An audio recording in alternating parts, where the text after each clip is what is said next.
Greetings and salutations, everyone, and welcome to another episode of an Old Testament Academic Reacts. In this video, we are going to respond to Joel Kramer's video, Evidence of Israel's Conquest in the Promised Land. So this should be somewhat entertaining. Anyway, he seems to be at his old shenanigans again, posting that the Amarna letters support an early date of the Exodus. As always, I will include the sources in the description below, and should you like these videos, please like and subscribe to the channel for more content. Should you also wish to support the channel financially, please subscribe to my Patreon, which I will also include a link to the description below. So, without further ado, and I'm not going to waste any time on this one, let's dive into the meat of this video. And here we go. For this project, my son Barry and I flew from Amman, Jordan, where I live, to Cairo in Egypt. And then we took a very long drive south. He's not up kidding. the Nile River Extremely to the long ruins from what on the I've seen. Nile's east bank called locally Tel El Amarna. So we are here at Tel El Amarna, and in 1887, this is the place where the Amarna letters were. Absolutely, and it really does look level like that. There are some standing structures still at the site, but on the whole, it looks pretty plain Jane stuff. So discovered. In 1887, Wallace Budge, who worked for the British Museum, was actually under house arrest in Luxor when he was brought these clay tablets with cuneiform writing on them, which ended up being one of the most remarkable discoveries in all of biblical archaeology. sensational. Budge wrote, "A man arrived, bringing with him some half-dozen of the clay tablets which had been found accidentally by a woman at Tel El Amarna, and he asked me to look at them and to tell him if they were genuine or forgeries.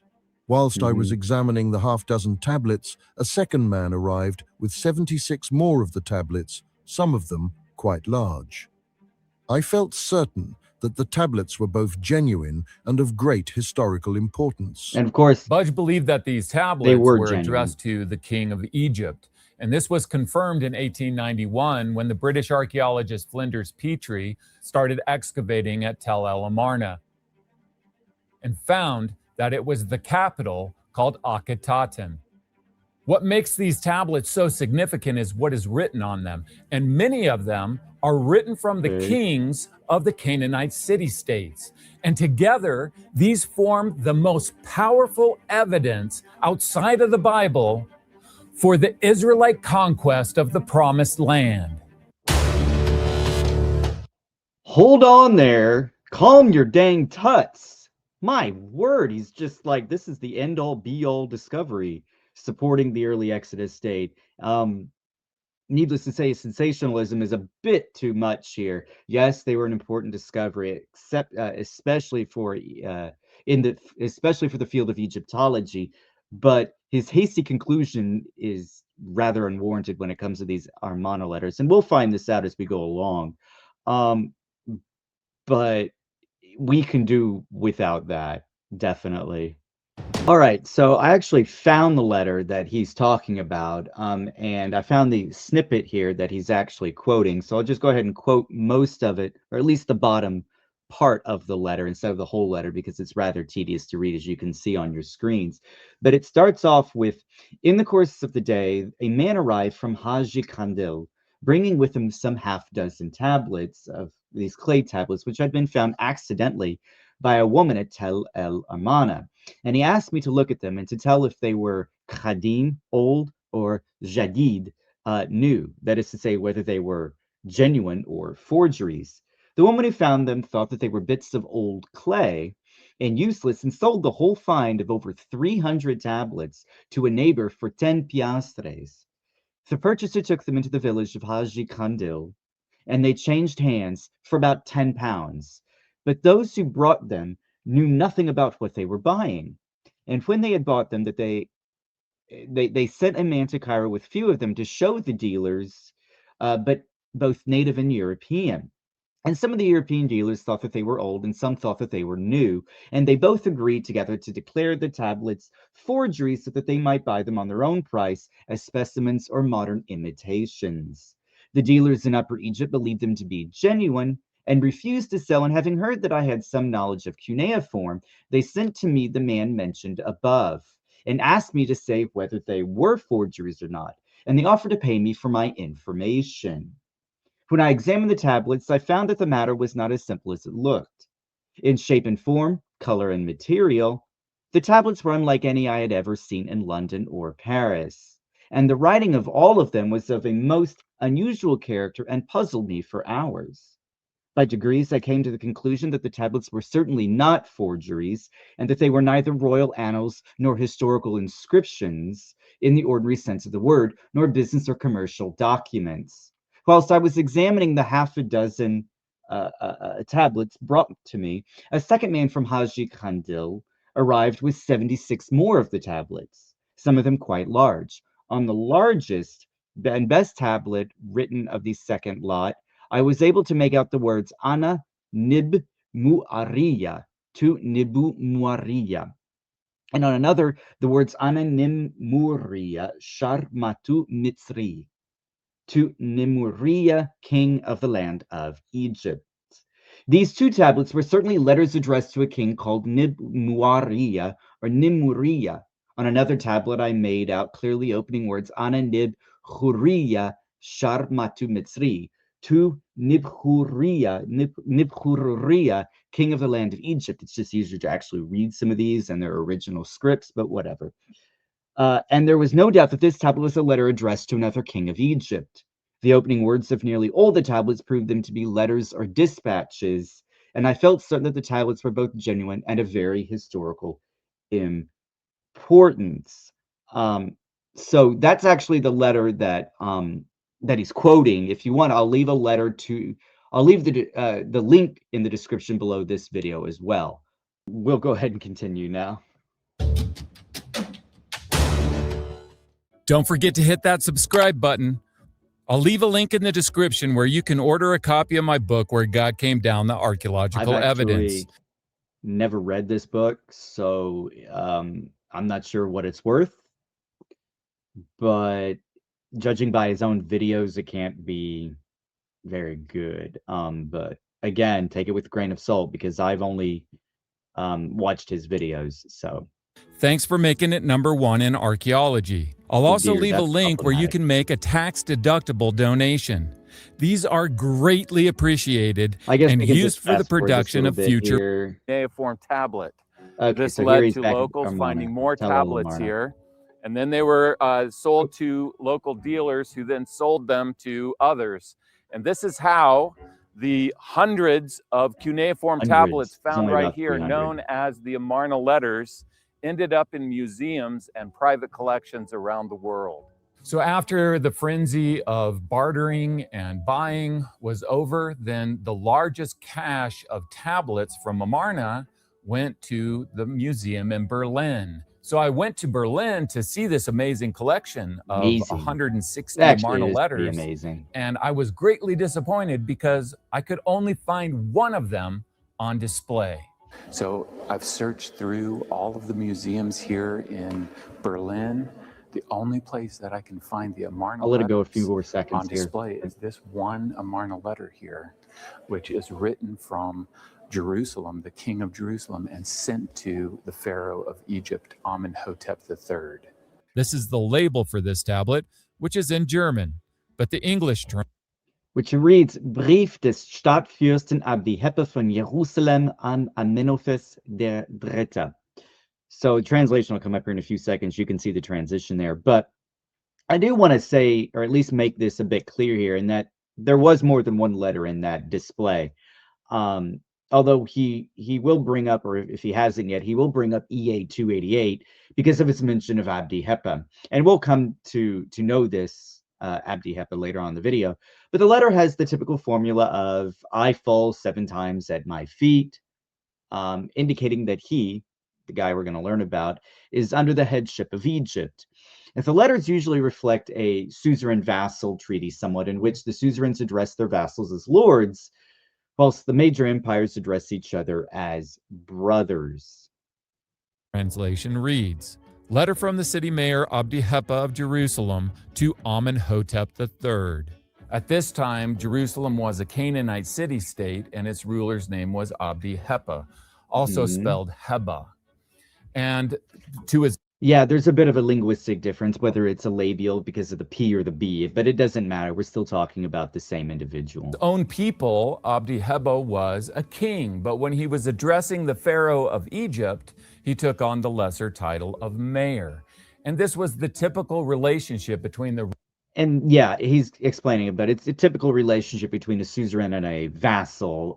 You took a lower title when you're addressing your superiors, namely the king of Egypt or the king of the Hittites, Assyrians, whatever, during this time, Mitanni, for example, or the Mitanni, I should say, not that. Anyway, that was pretty standard practice for that time. Rulers of Canaan and the throne of Egypt. Just to be clear, tablet number 288 was sent from Jerusalem to Amenhotep III in Thebes, there you go, and later moved to the royal archive found at Tel El Amarna. Akhenaten is the son. And that was more than likely because of the transition between Amenhotep III and Amenhotep IV, later to be called Akhenaten. So since Akhenaten moved the capital, for those who don't know anyway, when Akhenaten took over the throne, he moved the capital to Tel El Amarna, constructing this capital actually, and then moving the capital there. And then he didn't invent Atenism, but he gave Aten, the Aten, prominence. Atenism itself dates back to the Old Kingdom. I want to say the 4th or 5th dynasties. Please, if I'm incorrect here, please let me know in the description or in the comments. But Atenism sort of started in the Old Kingdom, about the 4th and 5th dynasty, and it has to do with the sun. So in a nutshell, that's it. Of Amenhotep III, and he began his reign as Amenhotep IV. But at some point after the death of his father, he began worshiping the sun disk Aten and changed his name from Amenhotep IV to Akhenaten, and he moved his capital. And we actually don't know when exactly, but it was probably early on when Akhenaten changed his name to Akhenaten, but definitely early on. Capital from Thebes to Akhetaten. And so this is where his palace was, this is where his royal archive was, and this is where this tablet came from that's on display in Berlin. But interestingly, it's not addressed to Akhenaten. It's addressed to his father, Amenhotep III. And this is the case. So the letters, the Amarna letters span roughly 3 pharaohs, Amenhotep III, Akhenaten, and Tutankhamun. So various letters will be addressed to one of these 3 kings. And it's usually the kings or mayors of these Canaanite city-states are asking or petitioning the king of Egypt to support them. But we'll get into that here in a little bit. I'm getting ahead of myself once again. Surprise, surprise. With several of the letters that are coming from Canaan being addressed to Amenhotep III. And what this means is that when Akhenaten moved his capital from Thebes, then he took at least some of the royal archive with him, which then later would eventually be discovered at Tel El Amarna. So this letter that is on display in the Berlin Museum, what does it actually say? Message of Abdi-Heba, the land of the king is lost. I am at war. I am situated like a ship in the midst of the sea. Now the Habiru have taken the very cities of the king. Not a single mayor remains to the king, my lord. All are lost. The king does nothing. May the king provide archers. If there are no archers this year, all the lands of the king, my lord, are lost. After seeing this Berlin tablet, I wanted to go back to Jerusalem just to take in the context of what this letter describes. Just going to point this out. It must be really spectacular just to travel on a whim like this. I would love to go back to Germany and just visit the museum where they are. I would just love to just get back on a plane and head back to Jerusalem and on a whim just go to Egypt, fly to Cairo, and then take a car train down to Luxor or modern day anyway. the point is, man, I would just love to just travel like this. So behind me are the ruins of Jerusalem, and in the Amarna letter, the Canaanite ruler of the city's name is Abdi-Heba, and he is one of the most vocal of the Canaanite rulers during this period. What Abdi-Heba is doing is like the others, he's asking the Pharaoh for military help. The Habiru he describes as coming in and taking over all the land of Jerusalem. And he describes at one point Jerusalem being like a ship in the midst of the sea. The king of Jerusalem says that he is at war with the people that he calls the Habiru. And so the obvious question is, who are the Habiru? This is an excellent question there, Kramer. So we can more or less pinpoint of what the Habiru, can also be spelled with P, are, which is the Habiru are a social class of people who have been uprooted from their homes. Nadav Naaman states that these people were forced to adapt to a new environment, and the different traits and social behavior of the Habiru in each area of Western Asia are the outcome of this adaptation to new circumstances. Among the reasons for breaking off their former political and social ties were wars, disasters, famine, debt, heavy taxes, prolonged military service, etc. You kind of get the idea. Additionally, they were often attracted to a single leader, but they were operating independently. And I think it is reasonable to assume that the mixed multitude leaving Egypt, at least according to the late date, and a scripture reference would be Deuteronomy 7:7, that these guys could have been considered Habiru, but having left Egypt in 1446 seems far-fetched, considering the Egyptian presence in the Levant in 1446 as well. Most of you guys, most of my following will know, but I'll go ahead and reiterate it here. The New Kingdom had a presence in the Levant in the form of garrison towns, where they exacted tribute from the local populations. And it just seems odd that if the mixed multitude left Egypt, the Exodus in 1446, for example, left Egypt, wandered around the desert for 40 years, and then arrived on the backside and entered the Levant around 1400 BCE, when Egypt still had a presence there. I get that's the foothills, but when they started progressing in, the Egyptians would have been there, they would have met the Egyptians. So it's rather difficult to accept that level of an argument that the Exodus happened in 1446 because of the Egyptian presence in the Levant at that time. And we have a way that we can examine this. We can examine in the Amarna letters the details of the events covered there, and then we can look at other historical sources and the details found there. And if we have a match between historical sources, then we can clearly identify who the Habiru people are. And this letter, as I've already said, they're a social class of people. They're not an ethnonym, I think is the word. I might be confusing it, but they're not an ethnicity is what I'm saying. They're not a people group. They're a social class of several people groups, if that makes any sense. So you have this bit of people over here could be Egyptian, this bit over here could be Libyan, this bit over here could be Edomites, etc. Actually, the Edomites, well, that's a whole topic of their own. But anyway, you get my point. There's different ethnicities that make up the Habiru. It's a social class. It's a social title. Sometimes it was used pejoratively even. So of Jerusalem is a good example of this, because it talks about the detail that the cities surrounding Jerusalem have all been destroyed except for Jerusalem itself. Next, we traveled north from Jerusalem to the biblical city of Shechem. So Shechem, here where I'm standing in the ruins of, is an important and interesting city in regards to the Amarna letters, because we have letters that are sent from the ruler of Shechem himself, named Labayu, as well as letters that are sent from other rulers that are referring to him. And one that is really very interesting is letter number 289. And this is sent from Abdi-Heba, the ruler of Jerusalem, to the Pharaoh of Egypt.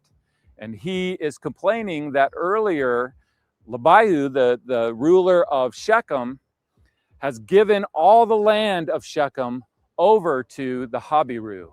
Abdi Heba says, or shall we do like Labayu, who... Okay, before he dives into this, he sort of omits certain elements of the letters. So this one in particular is a good example. And we again, I think we should show caution here, and we shouldn't assume that the Hapiru took these cities, but rather that Labayu gave them into their hands. I say this because it seems that Labayu is not from Shechem, and could very well be one of the Hapiru who possibly usurped the throne at Shechem. EA 252, that is Amarna letter 252, hints that Labayu may have lost his hometown, stating, "Say to the king, my lord," this is Egypt, "message of Labayu, your servant. I fall at the feet of the king, my lord. As to you having written me, guard the men who seized the city. How am I to guard such men? It was in war that the city was seized.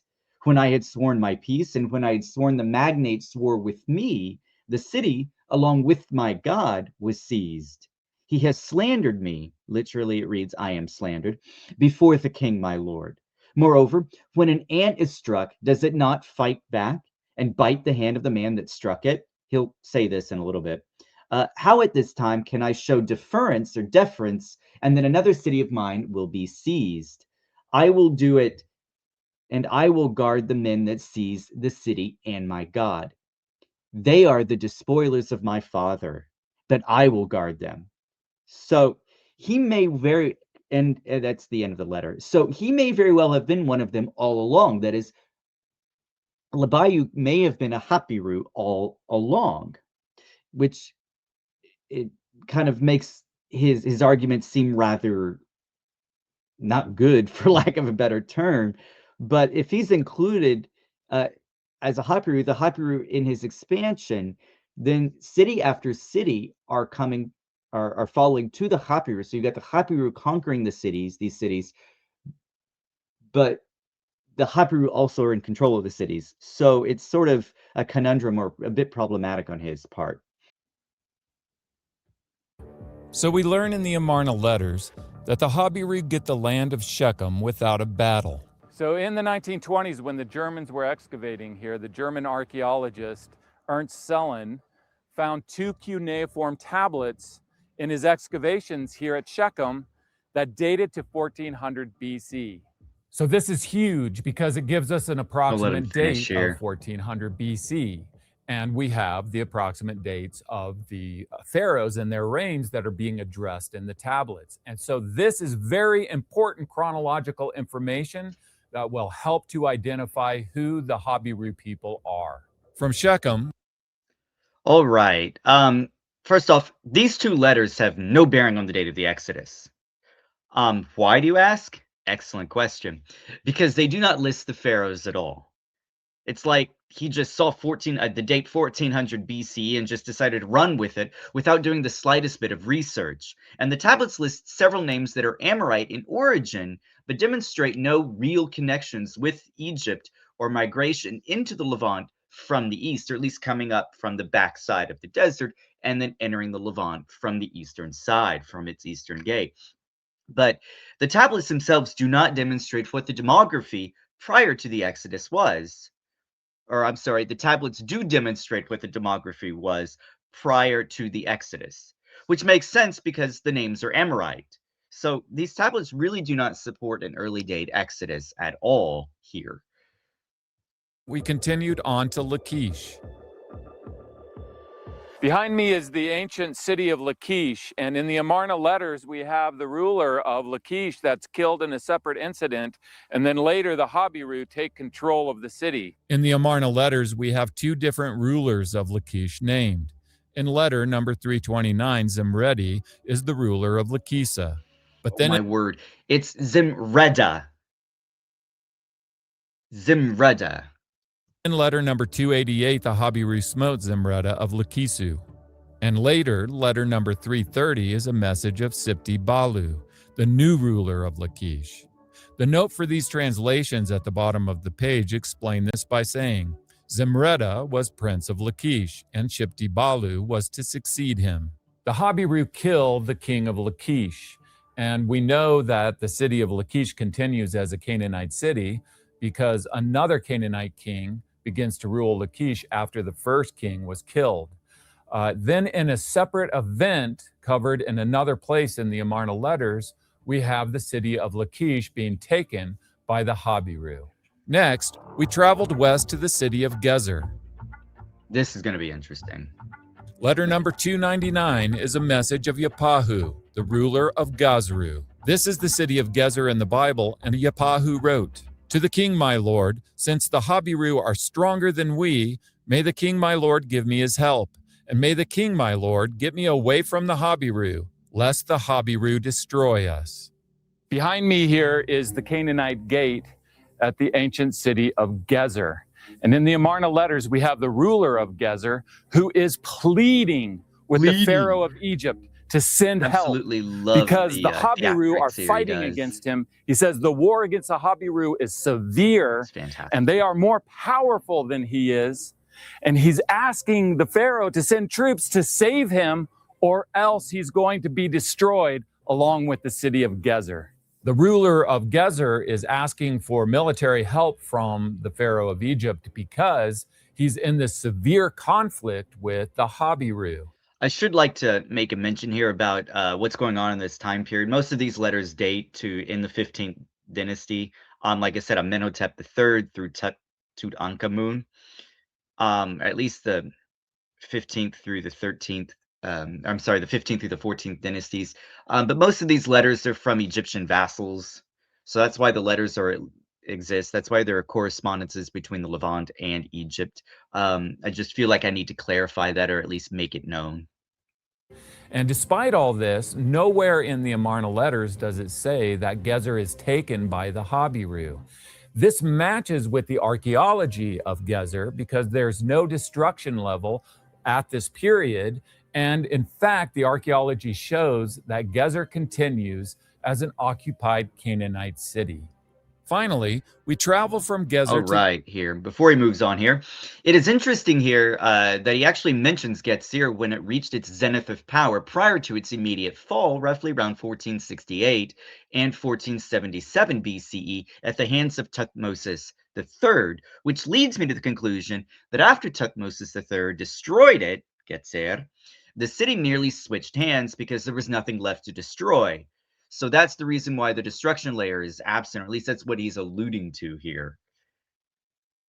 The northern city of Hazor. In Hebrew, the name is pronounced Hatzor, while in English, it's pronounced Hazor. And we all just ignore that. I've never heard a scholar say Hazor. I've always heard them say Hatzor. So I don't know what he's going on about here as far as the English pronunciation of the town is like. We usually just adopt the Hebrew pronunciation for this word, and it's Hatzor. So letter number 227 is a message of the king of Hazuru. This is the city of Hatzor in the Bible. In Amarna letter number 148, the king of Tyre says that the Habiru has taken over Hatzor.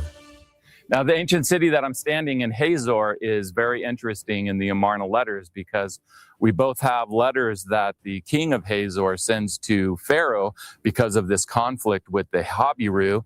And we also have a very important letter, letter number 148, that comes from the king of Tyre, who is on the Mediterranean coast, not too far away from here. And so the king of Tyre is writing to the Pharaoh and mentions that the city of Hazor is now under the control of the Habiru. So in the Bible, Hazor is called the head of all these kingdoms. This is the largest tell in the land of Canaan. And the king of Hatzor, who calls himself a king, is writing to the Pharaoh asking for help because of this attack of the Habiru. I mean, this is how powerful the Habiru are, that the largest city in all of Canaan is begging for help from the Pharaoh of Egypt. So who are the Habiru? Who are these people that are conquering these powerful Canaanite city-states? Well, the question is actually easily answered because when we look into historical sources right around this time period of 1400, are there any people that are claiming to conquer the land of Canaan? And the answer is clearly yes. Okay, first of all, besides getting his sensationalism out of the way, the letters that he is citing to build his argument to date that the mid 15th century date to the mid 15th century. Second of all, this is such a wild accusation to make, considering what Naaman said that the Habiru are operating independently, in that it seems like he's trying to say that all the Habiru are united against the indigenous Canaanite people groups here. Thirdly, this is such a blind connection to make that the Habiru are the Israelites of the Old Testament found within the Amarna letters, as I explicitly said, and Naaman defended that the Habiru were a social class of a social class of people who were escaping their conditions. So it's just insane that he just quickly and so immediately equates the Habiru with the Israelites, and then immediately connects that to the 15th century to line up with his Exodus. The Israelites of the Old Testament.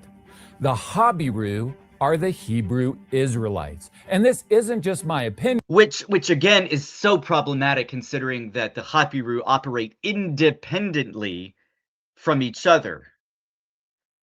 That there's no unification.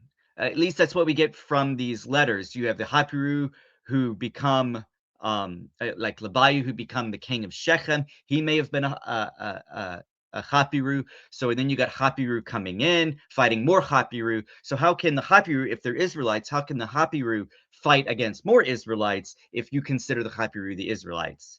Does that make sense, guys? If not, please let me know. So it's just all confusing to me with this. But anyway, we digress. This is the opinion of early scholars who are making these obvious connections. I was going to say, I should like to mention here how he uses outdated information. So he's citing sources from, this one's from 1915. 1915. He couldn't find any more sources that are up to date, which leads you to believe that this is rather problematic, at least on his part. And by the way, this source is actually accessible because it's over 100 years old, and it's open to the public domain. Morgan Alexander Knudsen, the scholar who wrote the landmark Knudsen. Knudsen. It's Knudsen. Knudsen. Oh, Lord help me. Work on the Amarna letters wrote, "There is little objection to the view the Habiru are equated with the Hebrews." This theory is actually easy to test because all we have to do is take the details in the Amarna letters and then compare them to the... All right. As we said, the Habiru are not an ethnicity. If he's making that claim, and he clearly seems to be, that the Habiru are the Israelites, or that the Habiru are the Israelites in the 15th century. Furthermore, Deuteronomy 7:7 states that it was a mixed multitude, which does fit in line with the Habiru, that is, those leaving Egypt were several ethnicities. I have no problem with labeling the mixed multitude as Habiru, but there is a problem, which is that the letters date to the mid-15th century, nearly 50 years after their alleged date of the conquest. Labayu himself dates to the mid-15th century, or 14th century, excuse me. Furthermore, Abdi Hepa dates to the mid-14th century as well. Then you have the problem here, which concerns the era of the judges, when the Habiru, the Israelites, according to Kramer, are ruled by successive judges or rulers whose reigns actually overlap, according to Dr. Walton. He argues that the problem lies in the 591 years, which far exceeds their argument of 580 years, or 480 years, excuse me, of 1 Kings 6:1, that there are two, and though there are two numbers, one that differ between the Septuagint and the Masoretic text. The difficulty could partially be resolved by allowing for chronological overlapping here among the various judges. And it is evident that many of the judges were tribally based, and the oppressions affected only portions of the Israelite population at that time. So it just becomes this huge mess. And let's not even get into the argument over whether which chronology to use, the high chronology, the middle chronology, or the low chronology, when we have synchronisms that disprove not only their argument, but their own chronology as well. Israelite conquest in the Bible and see if we have a match. To begin our comparison, we'll go back to Lachish and what it is before he goes on here, it's just hasty generalizations and hasty conclusions with a lot of sloppy archaeological work. See what the biblical record says. In Joshua chapter 10, we read, "So they brought the 5 kings out of the cave, the kings of Jerusalem, Hebron, Jarmuth, Lachish, and Eglon. Then Joshua put the kings to death. Then Joshua and all Israel with him moved on from Libnah to Lachish. He took up positions against it and attacked it. The Lord gave Lachish into Israel's hands, and Joshua took it on the 2nd day." Behind me is the ancient city of Lachish, and in the Amarna letters we have the ruler of Lachish that's killed in a separate incident, and then later the Habiru take control of the city. We have this same detail in the biblical account, where in the book of Joshua we have the king of Lachish who is killed in a battle, and then later in verse 32, the Israelites take the city of Lachish. Now in the next verse, Joshua 10, verse 33, the Bible mentions the king of... All right here.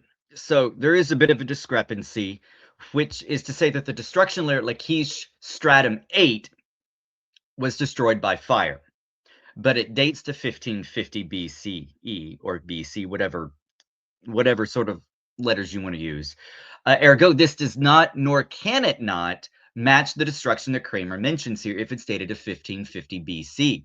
Interestingly, there is also a destruction layer dating to 1200 BCE in Lachish Stratum 7, which unironically supports the late date for the Exodus. So, Gezer. In the Amarna letters, the king of Gezer is begging for help from the Pharaoh of Egypt, and yet in all of the Amarna letters, we have no mention of the city of Gezer being taken by the Habiru. Now, this war that we read about in the Amarna letters between the ruler of Gezer and the Habiru is really interesting when we take into account the biblical record. The Bible says that the Israelites were not able to take this Canaanite city, and that Gezer did not become Israelite until the reign of King Solomon.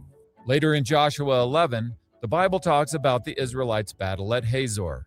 Joshua 11 says, "At that time Joshua turned back and captured Hazor and put its king to the sword. Everyone in it they put to the sword. They totally destroyed." It's just so painful to listen to this sometimes. Hatzor, Hazor, Knutson. It's just...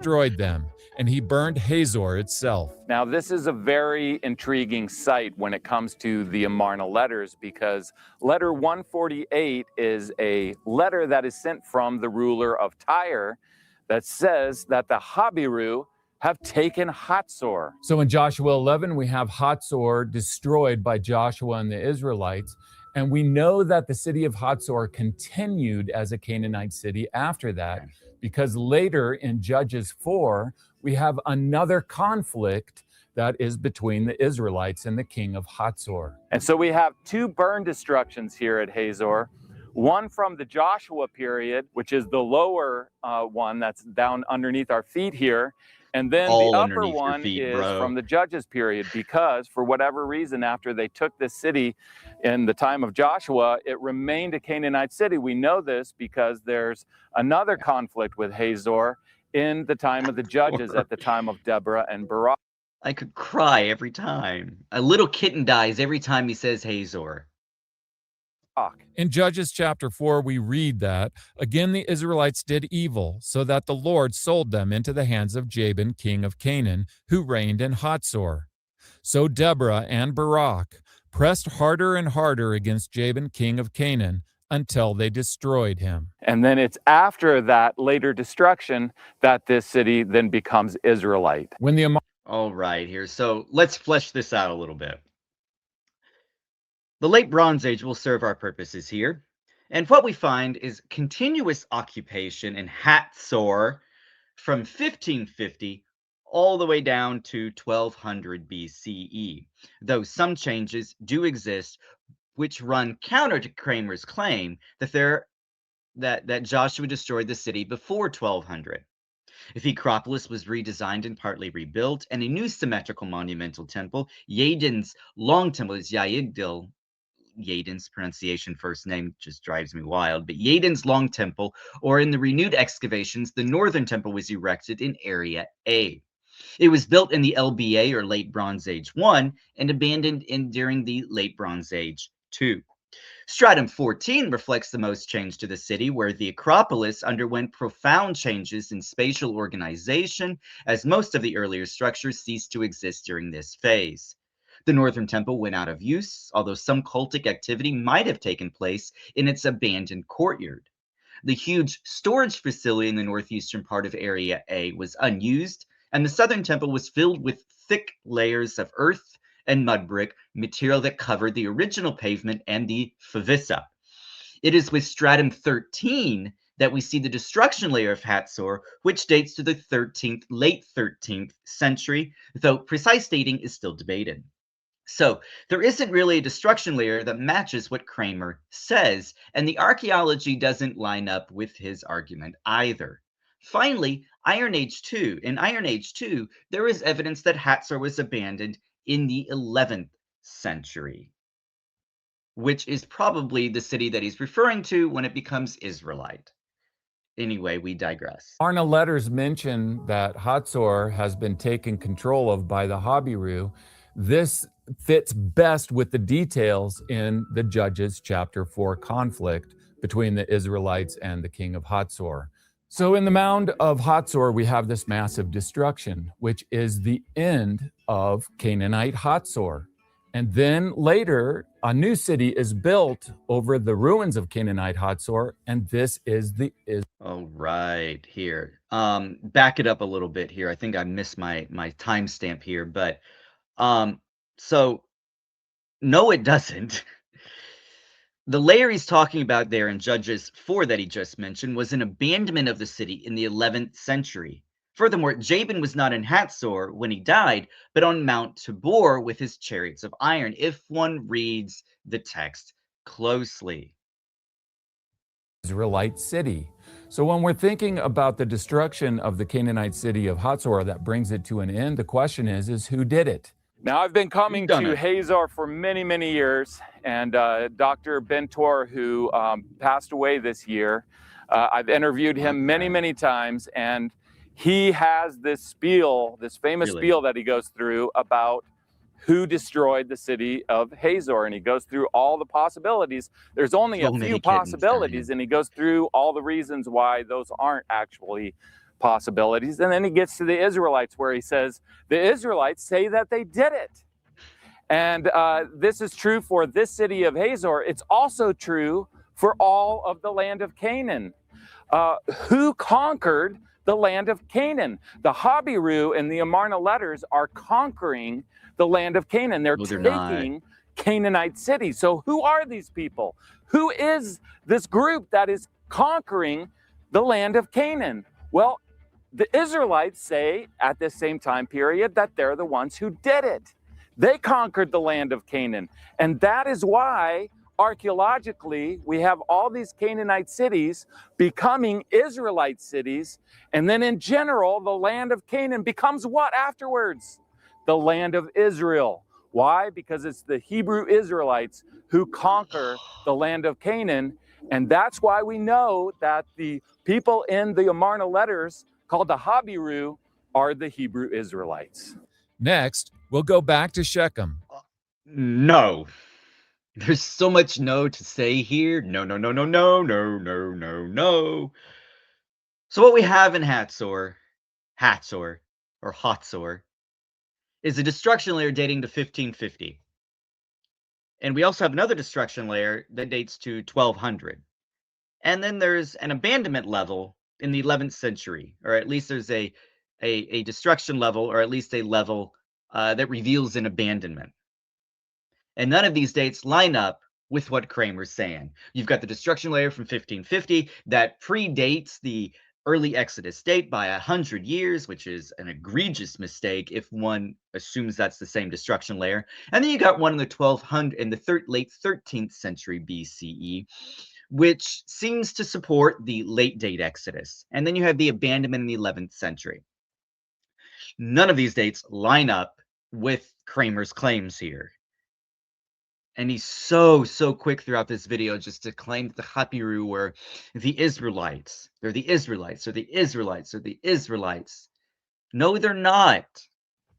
To compare the Amarna account to the biblical account. In the Amarna letters, we have the ruler of Shechem that gives his land over to the Habiru. And so does this match with the biblical record? And the answer is clearly yes. In Joshua 24, Joshua gathers the tribes of Israel to Shechem and made a covenant with the people. This is very strange because in the book of Joshua, we don't have a battle for Shechem mentioned. And also in the book of Joshua, we have this list of all these Canaanite kings that are killed by the Israelites and the king of Shechem. Which, by the way, I do want to point this out. It's very interesting what he said here is because the book of Joshua seems to lay out a land grant treaty. What I'm saying is that the book of Joshua is a land grant treaty, according to Dr. Richard Hess. He's written extensively on this, that the book of Joshua seems to align with the Alalach Treaty of 456, which is also a land grant treaty. Shechem is not listed among them. So somehow we have Shechem being taken over by the Israelites without a battle. And this is exactly what we have in the Amarna letters. This is not my interpretation. This is the interpretation of John Garstang, who excavated many Canaanite cities within the borders of Canaan and who believed and followed the biblical date for the conquest of 1400 biblical BC. Date. And like Knutson... there he is with that accusation. It's his date's the biblical date, and no other date can be. He considered the Habiru in the Amarna letters that were attacking Canaan to be equivalent with the Hebrew Israelites of the Old Testament. In his book, Joshua and Judges, in regard to Joshua's entry into Shechem, Garstang wrote, Joshua's last years, during which the settlement of the tribes began, may have overlapped to some extent the period covered by the Amarna letters. The point is of great interest, as in some of these, direct reference is made to Shechem and the part played by its chief Labayu in the anti-Egyptian revolution of the day. Garstang believed that the anti-Egyptian revolution of the day. What? On a letter account that Labayu had given over the land of Shechem to the Habiru, that this was directly related to the covenant renewal ceremony that takes... Anti-revolution of Egypt of the day. What? Oh, this can't be true. Like, my word.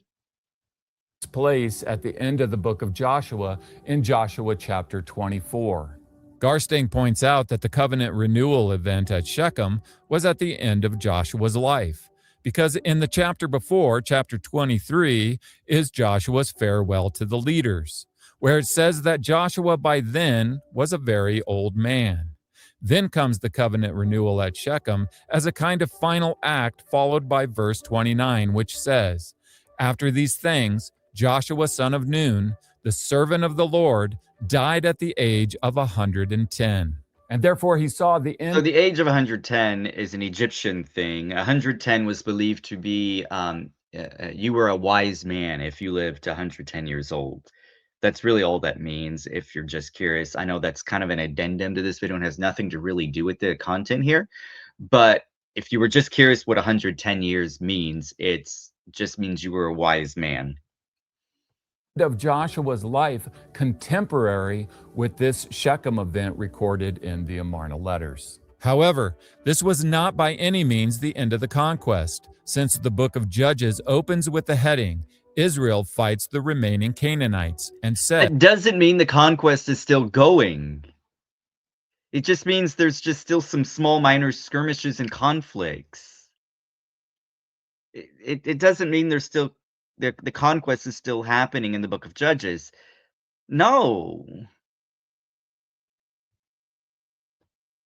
After the death of Joshua, the Israelites asked the Lord, "Who of us is to go up first to fight against the Canaanites?"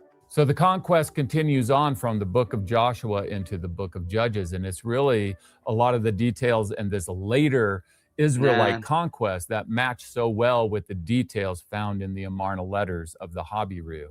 And a good example of this is the city of Jerusalem. So behind me are the ruins of ancient Jerusalem, and all right, here, before he talks more about this part, there are just so many problems with that little segment. The first one is that if we continue the scenario that Labayu was from the hill country surrounding Shechem and was part of the Habiru, other Amarna letters record that Labayu doled out other cities to his sons, one of them to Pechal in the Transjordan. So if he's doling out these cities to his sons, that doesn't play into his argument of the Hapiru who were conquering the land. So Labayu, who's a Hapiru himself, ascends the throne, usurps the throne of Shechem.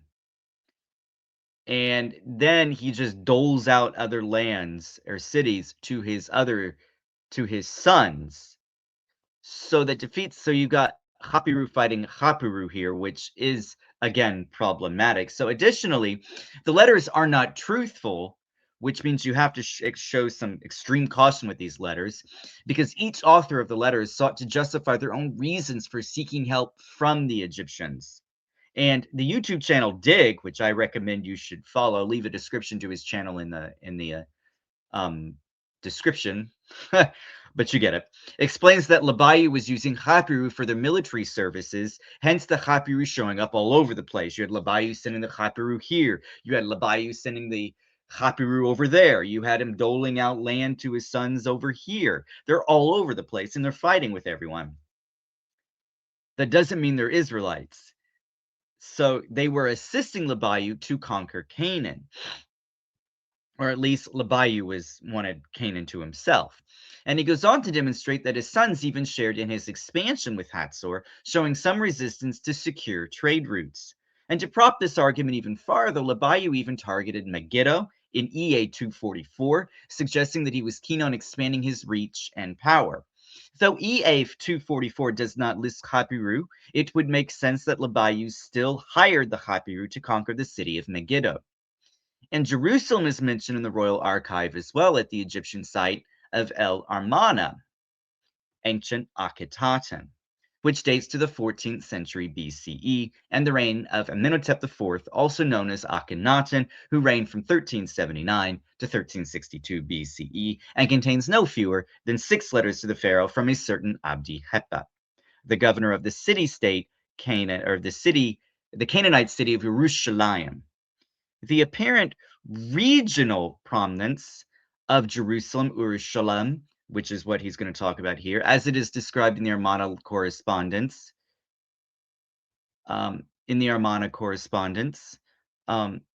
has often been seen to conflict with the relatively sparse remains from the late Bronze II that are attested at the site archaeologically. In considering the lack of monumental late bronze remains at Jerusalem, a useful analogy is late bronze Getzer, whose ruler, Milki Ilu, also entertained correspondence with Akhenaten, and yet the archaeological exploration of Getzer has yielded only modest late bronze remains. Contrary to Kramer, therefore, as well as the Egyptians calling him a soldier. Additionally, that him, by the way, is Mili Ilku. Additionally, EA 287 notes that Abdi Hepa did not inherit Jerusalem, so how did he rise to prominence? And I should make a note, I think the soldier is referring to Abdi Hepa, sorry. Was he a Hapiru as well, having come from the surrounding area of Jerusalem? One can only speculate, unfortunately.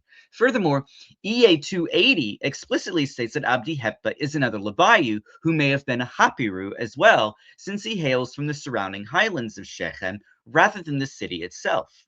He also has taken the cities of Shu Werdata, as EA 280 notes, which only confounds the situation farther.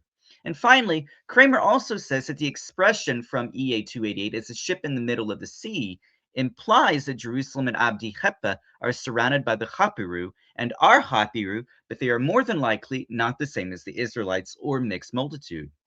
Why would the Israelites, following Kramer's logic, therefore, be fighting each other if they are the Israelites? It simply supports the argument that the Hapiru operate independently and are a social class. During the Amarna period, the ruler of Jerusalem, his name is Abdi Heba. We know that the biblical conquest takes place over a long period of time, from Joshua all the way into the book of Judges. So the question is where does Abdi Heba fit into I guess it sort of depends on your definition of the conquest. What we have in the book of Judges is not really the Hapiru, in my opinion. It seems to be people who were, or at least when you get to the book of Judges, the conquest, the Exodus and the conquest have already happened. The mixed multitude are there, and they're settling in. They're nestling in because their conquest failed. They didn't drive out the Canaanites, which is repeatedly said in the book of Joshua.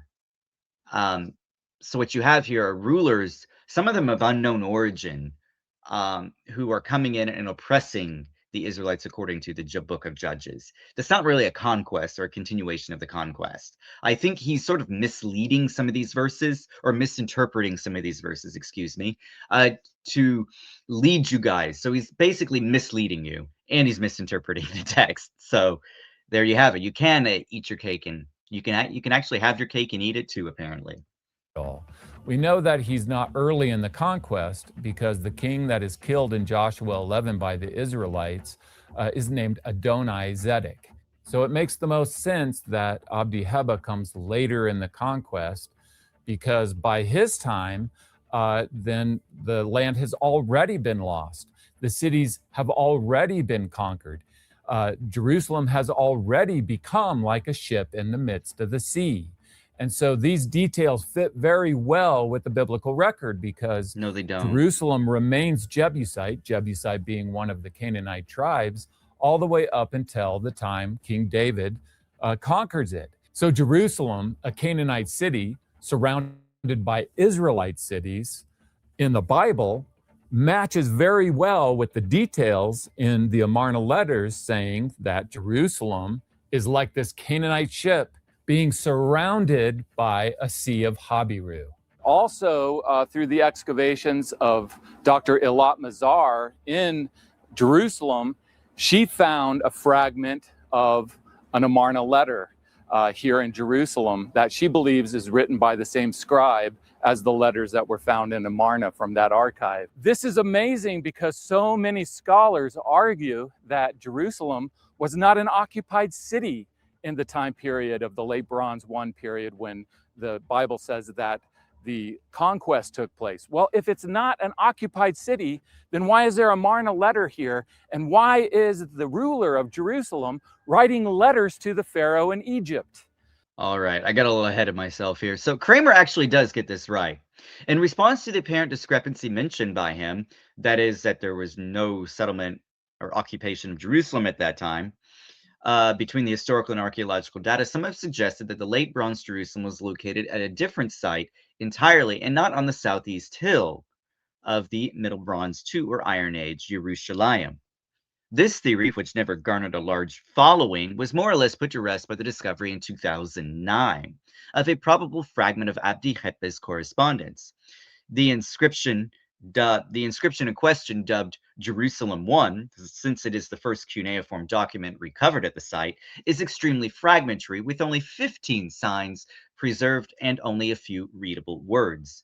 All the same, Wayne Horowitz concluded from his analysis of the fragment that the cuneiform script of Jerusalem 1 is very similar to that in the El Armana correspondence from Abdi Hepa and could have been produced by the same scribe, just like Kramer said. So he more or less gets that one right. Moreover, provenance analysis confirmed that the tablet was made of local Judean terra rossa clay, raising the likelihood that Jerusalem 1 was an archived copy of a letter sent to Egypt. If these interpretations are correct, then the discovery of Jerusalem 1 confirms that late Bronze Jerusalem was located where one would expect it to be, at the same time as the preceding Middle Bronze II and subsequent Iron Age city. In conclusion, therefore, Kramer's hypothesis does not hold water even under the chronology he uses. There are the synchronisms that put the letters between Amenhotep III and Tutankhamun contemporaneous with people like Labayu and Abdi. And I admit that it could include the Israelites as well, but the synchronisms make it problematic that they were trying to conquer the Levant in the 15th century BC. Now, I understand that they use a high chronology in their arguments, but I think the synchronisms are a major problem, providing a huge hurdle for them to pass. Moreover, the Chapyu are a social class of people who were breaking off from their former political, social ties, wars, disasters, famine, debt, heavy taxes, prolonged military service, etc. These could very well have been Labayu or Abdi Hepe themselves, since these guys were not from their respective cities, but the surrounding hill country. Additionally, their reliability on ancient historians such as Manotho is problematic considering his king lists are inconsistent with temples, tombs, and stelae, when temples, tombs, and stelae provide much more accurate lists and better evidence. So that will pretty much wrap up this video. I'm not going to watch the rest of it, namely because he kind of rehashes the same arguments over and over again, and it's just boredom, endless boredom, and a frustration for me watching his videos over and over. So I think I'm just going to end it here, guys. So if you guys actually like this video, don't forget to hit that subscribe button and hit the like button as well. And if you guys wish to support the channel financially, again, I will list a link to my Patreon in the description below. And as always, guys, take care.